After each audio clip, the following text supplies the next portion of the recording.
Okay, that concludes our presentation for the evening. We're going to open the floor up now for questions to our MPs, for those that have any. And then for some general dialogue after that. Sean, I'd like you to come up if you would. I'm hoping that the dialogue, you know, brings up some questions. I really didn't give you a chance or the floor to ask you any questions on that. So we'll start now. Well, we'll let Sean come up and yeah, go ahead, Peter. My question is for Colonel Burko, Personal Service. I asked that question, and maybe, and I'm asking you to put your legal hat on now. Why do you think that it's difficult for the government, for whatever reason, to answer that question that I had asked about? Do you have a moral, legal, social, and fiduciary responsibility to care for those you asked to put in harm's way? There has to be a reason, and I'm asking you to put your legal hat on to see if it's possible, if you could advise us as to why maybe they're reluctant to answer that question. Well, it's not a black and white. I don't think any government in Canada would dispute the fact there is a sacred trust and there is some form of social covenant. Is how to define the parameters of it and how far does it go?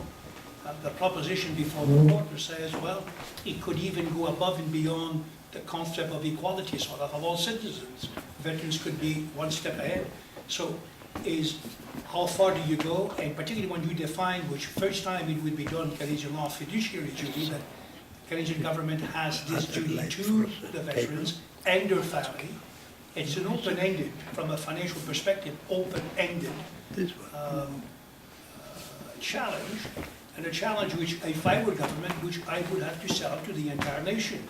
Something easy if you're in a war where everybody is prepared, in fact, to be very patriotic and to give the veterans, and particularly members of the armed forces, everything they need, equipment, mobilize more people, you know, do whatever.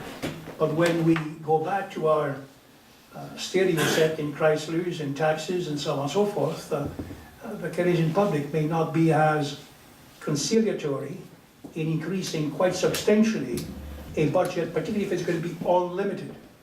So no government would give a blank check. We want them to give us a blank check, but you know, they're not going to do that. So, and on the advice of their lawyers, how are you going to be writing legislation? How are you going to provide for it? What kind of a scale are you going to have?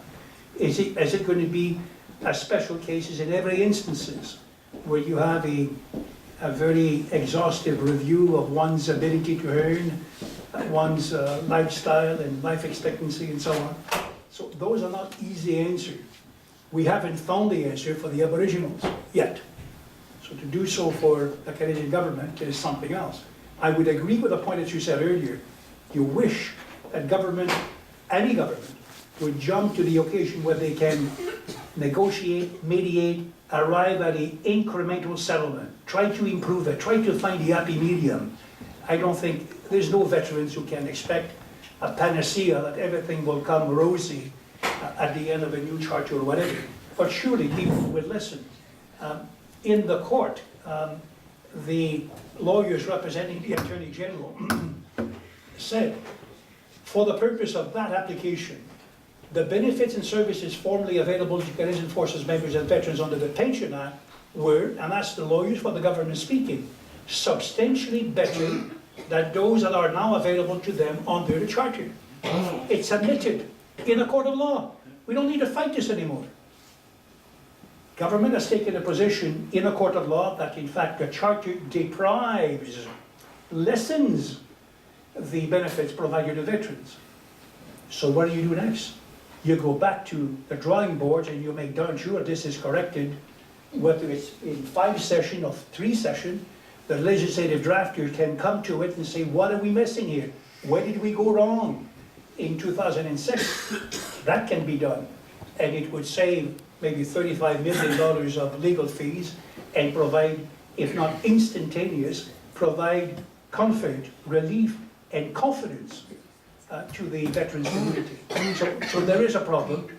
Government would not be able to swallow this pill on its own. It would have to be imposed upon them. And it's not the first time where government has backed down and just waited, in fact, for the court to decide for them what ought to be done. Not the first time, won't be the last time. Jerry? This morning, I told Minister Fantino that Section 5 of the Rules of Civil Procedure in British Columbia allowed the lawyers for the plaintiffs and for the defendants to engage in settlement negotiations and a settlement conference on a without prejudice basis. So given what we know about the Dennis Manouche case, 5 years and $1 million in legal fees, where the lawyers actually were making $500,000 a month. Can you imagine that? $500,000 a month in legal fees that could have gone to veterans and veteran services. Instead of giving the money to veterans, we gave it to lawyers. Can you tell me now, sir, why you feel that the lawyers for the defendants would not want, on a without prejudice basis, to enter into negotiations with the plaintiffs? Simple. Lawyers have to take instructions from their clients. The lawyers in this particular case, the Attorney General, takes instructions from the Minister of Veterans Affairs or the Minister of Justice, whoever in government speaks for government in this particular instance. Probably it could even be from cabinet. So they've taken instruction to go and defend and file this application. They did not do this on their own volition. Any lawyers would rather have a mediated settlement than having to go to the limit, particularly if you were a servant of the Crown. You don't get a rich bounty like a class action suit if you happen to be in a civilian firm. So if there is a will on the part of the government to settle, have we seen this? Yes, we've seen it. In Manouche, the minister responsible decided not to appeal.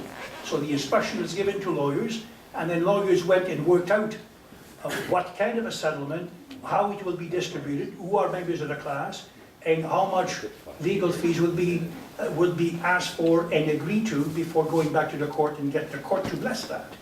So ultimately, it comes full circle. It goes back to the ministry. Now, as Minister Fantino, the individual who gave instruction, perhaps, has he been himself having to consult his colleagues? Most likely. It was a government decision whether or not to settle, whether or not to mediate, whether or not to make this go away. At the moment, they're into an adversarial, and the court process is adversarial. They will go to the Court of Appeal. I suggested before, if they were to win or lose, it will probably end up in the Supreme Court. If it goes to the Supreme Court, all you would have is whether or not a class action suit would then be presented and defended in the court of law. So if the Supreme Court were to go with it, it will go all the way back to the Supreme Court of British Columbia, and the trial will begin. And you'll have motions and so on. That's why I'm saying 10, 15, 20 years, more like 20 years. But we collectively and individually, that's what Mike Blair, and that's what you do, and that's why most people here, you can put pressure upon government who electorally, have to respond and acknowledge, in fact, there is discontent in the land, and there is a proposal for change or a proposal for amelioration of the benefits. Hi, my name's Murray Rankin. I'm a lawyer from British Columbia before I took this job, and I just want to salute Colonel Drapeau, who acted for Sheila Fines, who was a constituent of mine, and I want to say publicly how much I appreciate it. I've appeared before the BC Court of Appeal and the Supreme Court on cases like this. I come from a more of an activist tradition. I used to work at Miller Thomson for a while, so I know some of these folks.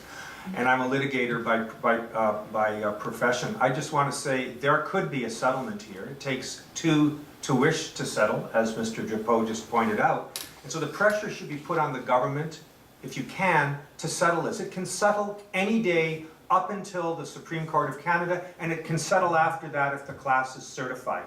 Now, I would say that if you get certification in the Supreme Court of Canada, that is to say that this does disclose an action and it is certified, 90% of the time, class actions then are settled. They very rarely settle once the certification decision has been made. So I'm living in some confidence that it won't be 20 years before we see the end of it. I just want to